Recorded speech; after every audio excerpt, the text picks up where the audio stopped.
O Brasil tem cerca de 20 milhões de pessoas com diabetes. O Ministério da Saúde estima que 25 brasileiros a cada 100 mil tenham aí dificuldades em controlar o açúcar no sangue, tenham alguma pré-condição para diabetes. E o Dia Mundial da Diabetes está se aproximando justamente agora em novembro, é no próximo dia 14, e por isso a gente conversa agora aqui na Band News FM com a doutora Maria Augusta Bernardini, ela que é diretora médica da Merck. Seja bem-vinda à Band News FM, doutora.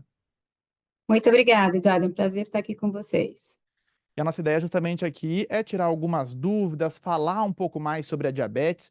E diabetes, geralmente, a gente sabe, né? Ou existe uma falsa impressão de que a gente sabe que a diabetes é uma doença relacionada com o controle do açúcar no nosso sangue. Mas como que a gente pode explicar exatamente para quem nos acompanha o que é a diabetes, doutora? Bom, o diabetes realmente é um distúrbio do metabolismo do açúcar, como você falou muito bem, Eduardo. Então, a gente acaba tendo uma resistência da insulina, que é o hormônio que nos ajuda a internalizar e utilizar a glicose no sangue, e com essa resistência nas células, na periferia do nosso corpo, os níveis de açúcar no sangue acabam aumentando e tem uma série de consequências e riscos para esses pacientes que têm diabetes tipo 2. E é importante lembrar também que o diabetes tipo 2, além dessas consequências, ele tem fatores de risco que podem ser monitorados, que podem ser cuidados, inclusive o pré-diabetes, que é um estadio antes do diabetes tipo 2, mas que, diferente do diabetes tipo 2, ele já pode ser revertido. Então, é o momento certo de cuidar da doença, desse distúrbio metabólico.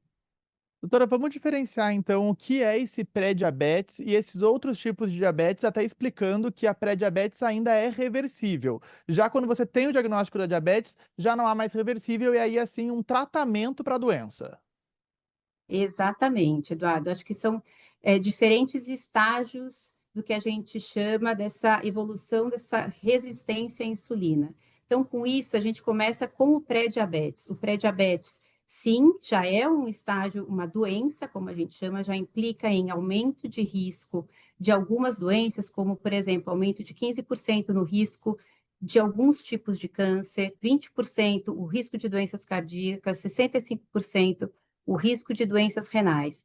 Mas a boa notícia é o pré-diabetes, que já é um nível de glicemia, de açúcar no sangue aumentado, mas que ainda não caracteriza o diabetes tipo 2, que tem níveis muito mais aumentados de açúcar no sangue, essa condição de pré-diabetes é reversível.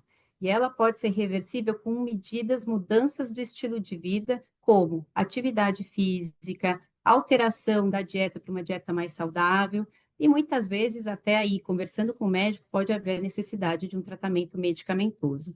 Mas, se a gente fizer tudo isso de uma maneira vigorosa e sustentada, a gente pode, em 58% dos casos, Eduardo, evitar que esse pré-diabetes se torne um diabetes tipo 2, que aí sim, não tem cura, mas tem tratamentos disponíveis. Antes de a gente falar como que as pessoas monitoram justamente o nível de açúcar no sangue, queria fazer uma provocação. Quando a gente é criança, a gente ouve da mãe falando: não come muito doce porque isso dá diabetes.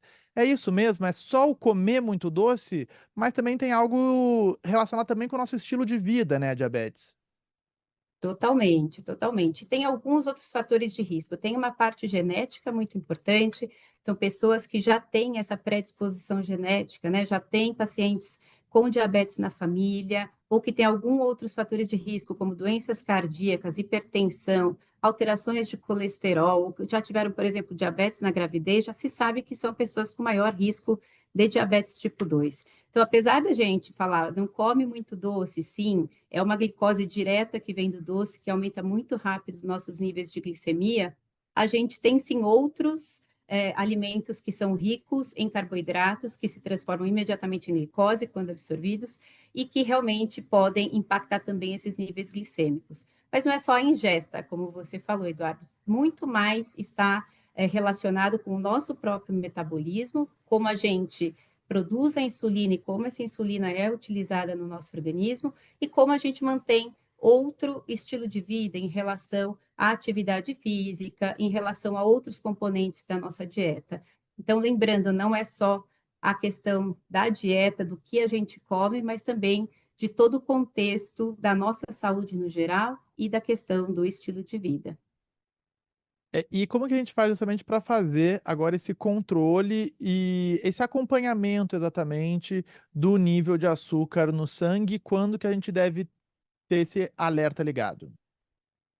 Muito bem, eu acho que a gente já define, já tem o conhecimento científico de uma barreira aqui, um marco, na verdade, de 35 anos.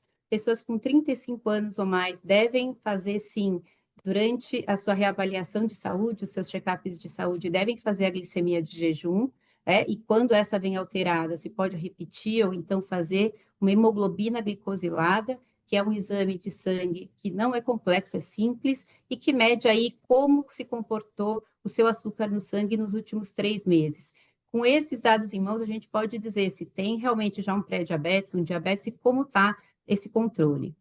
As pessoas abaixo de 35 anos, mas que tenham sobrepeso ou algum outro fator de risco, também já devem ser monitoradas e rastreadas para qualquer distúrbio aí do açúcar no sangue. E alguns desses outros fatores de risco podem ser, como eu falei, a questão de ter um histórico familiar de diabetes ou de doença cardíaca, a pessoa ter hipertensão arterial já em tratamento ou uma hipertensão não controlada, pessoas que tenham uma dislipidemia, ou seja, alterações dos níveis de colesterol, pessoas que tenham síndrome do ovário policístico em mulheres, ou diabetes gestacional prévio, ou sedentarismo, que eu acho que esse é um dos grandes fatores de risco que a gente tem aqui também e que pode ser modificado com a nossa atitude, agindo de uma maneira adequada. Bom, a gente já apontou aqui nessa entrevista alguns fatores de risco, chamou atenção para questões relacionadas ao estilo de vida que pode aí prejudicar até mesmo no desenvolvimento, né, da doença. Como que alguém que esteve no médico, conversou com o médico e teve o sinal de alerta, olha, você hoje tem ali um nível de pré-diabetes. Como essa pessoa consegue ainda reverter essa condição, evitar, portanto, chegar ao diabetes do tipo 2?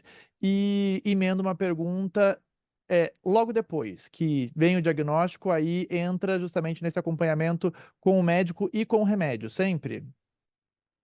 Não necessariamente, né, Eduardo? Então, aí a gente tem, segundo as diretrizes nacionais e internacionais, a gente tem várias maneiras de manejar o pré-diabetes, que é esse momento que ainda é reversível. A primeira delas, e que é um desafio para nós, é a mudança do estilo de vida. E mudança do estilo de vida quer dizer realmente ter uma atividade física mais vigorosa e mais consistente e, segundo os estudos, a gente diz que é vigorosa e que pode ter um papel importante aqui a partir de 150 minutos de atividade física por semana. Então, é uma carga importante, é uma mudança importante de estilo de vida, além da dieta, então, realmente equilibrar a ingesta de carboidratos com a ingesta de proteínas e fibras que a gente precisa ter na alimentação. A partir daí, a gente vai monitorar essa pessoa que apresentou pré-diabetes e avaliar se essa mudança do estilo de vida foi suficiente para controlar.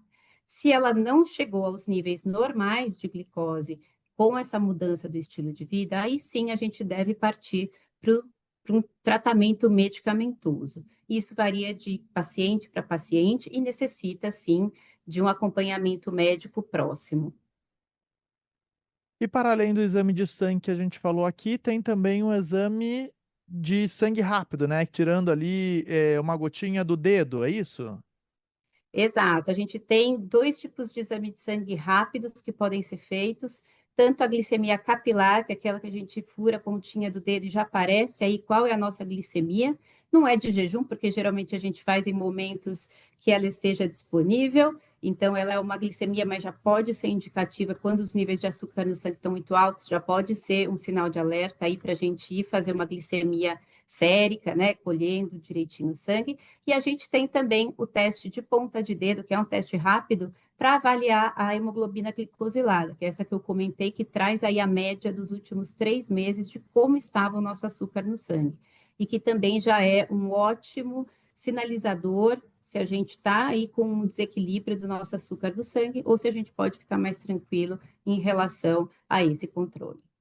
Bom, o Dia Mundial do Diabetes acontece, portanto, no próximo dia 14 de novembro. Fica aí o desafio para todos nós mudarmos o estilo de vida, evitar de qualquer maneira entrar em qualquer nível de pré-diabetes, evitar justamente o aparecimento da doença. Há outros fatores de risco, como a doutora falou aqui, a questão genética, mas a gente precisa estar atento a essa condição de 150 minutos por semana aí das atividades físicas, balancear melhor a alimentação. Eu sei que é difícil, a vida é corrida, os ultraprocessados nos conquistam, mas é preciso fazer esse esforço para que a gente chegue com saúde. Afinal de contas, o brasileiro também está vivendo cada vez mais. Eu agradeço a participação da doutora aqui na Band News FM, doutora Maria Augusta Bernardini, diretora médica da Merck, e que conversou com a gente. Muito obrigado, doutora.